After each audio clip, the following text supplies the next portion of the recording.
Hi and welcome to my video. This week I'm sharing a recipe for a caprese salad that is made using golden beets.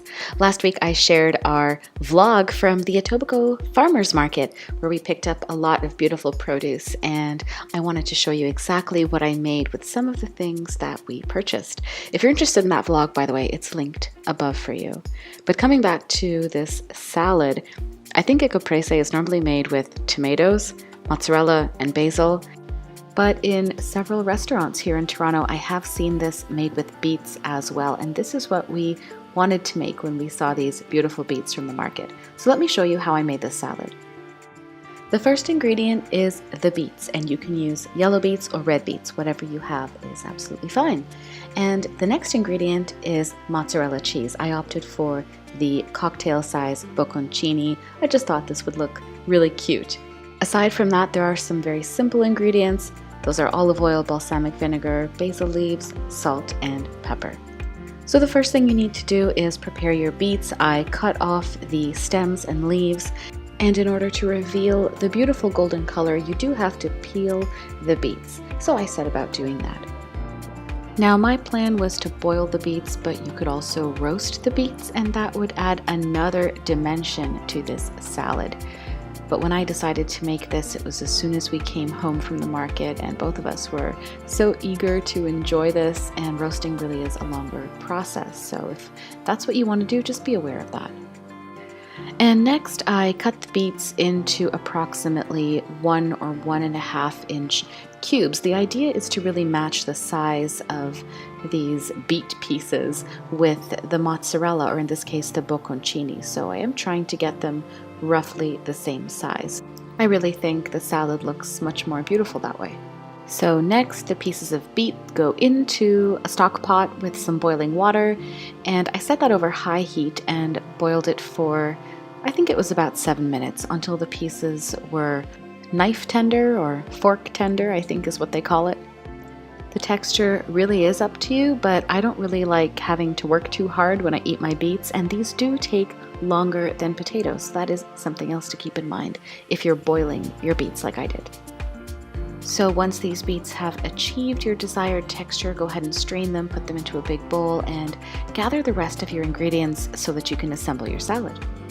And this really is a matter of simply combining the ingredients. I like to tear the herbs instead of cutting them. It's just a quicker way to do things, and I don't have to use a knife or a cutting board. And I actually decided to cut the bocconcini in half. Again, that was just so that they would be similar in size to the beets, and also it seemed like I had more cheese than I actually did, and the bocconcini is actually my favorite part of this whole salad. There's something about the way that it takes on flavor from the balsamic vinegar and the olive oil that I find really delightful. And once you've added everything to a bowl and kind of tossed it all together, you can make any little adjustments with the salt and pepper. There aren't really any measurements for this salad. It's very much up to you how you want to dress it and how you want to play with those flavors. Now, I really enjoy beets, and I typically just boil them and eat them, but that's not really for everyone. And there's something about this salad that I think really elevates the humble beet, which is really just a very simple root vegetable. But in this format, I guess, as part of this caprese salad with these beautiful little spheres of bocconcini, there is something elegant about it. I think it's the presentation, maybe. So I chose to garnish this with a sprig of purple basil from my balcony garden, and that's it. This salad is done.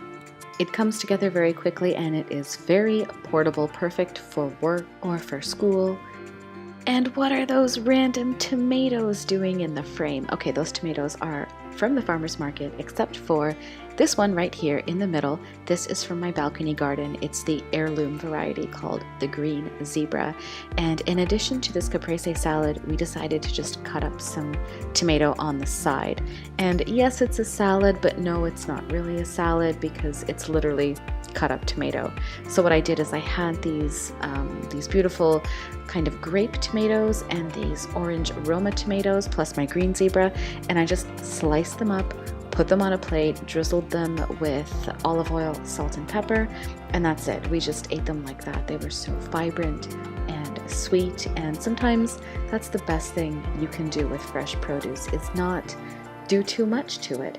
Just enjoy its natural flavors, add something maybe to enhance it a little bit, but not go overboard. And don't hide these in another dish, just eat them and enjoy them as they are. So I'm going to leave you here and say thank you so much for spending time with me, for watching this video, for supporting my work and my channel. I really appreciate it whenever you hit the subscribe button, so please do that, and that way you will know when I post new videos, which is every Monday, and I'm trying to upload more often, so I'm also trying to upload on Thursdays now. Let's see if I can keep that up. So anyways, hit that subscribe button, leave a comment, share this, and do let me know if you try any of these recipes. Give me a shout out on Instagram or anywhere else. And that's it. All right, thank you so much. And I'll see you next week with another recipe. Okay, bye-bye.